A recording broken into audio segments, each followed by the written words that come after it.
ukážeme si, jak nastavit správné napětí na spodní niti.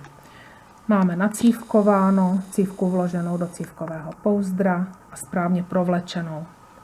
Na tu nitku si těsně u toho cívkového pouzdra uděláme malou značku. A teď ji zhoupneme jako jojo. Vidíte, že se nám vysunula asi o centimetr. To je velmi silné napětí. Musíme povolit. Tady je takový větší šroubek a právě ten musíme mírně povolit. Pracujeme s ním opatrně, abychom ho nepoškodili. Tak zase si uděláme značku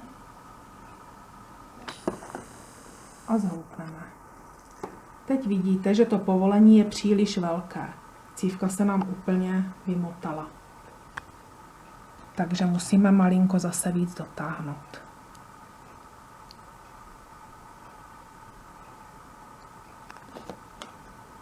Opět pomocnou značku. A zkusíme jojo. Tak ještě pořád je to hodně centimetrů.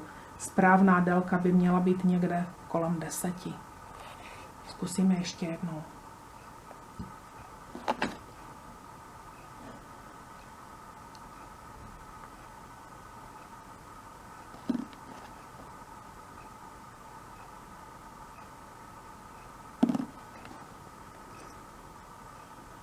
Teď by to bylo ono.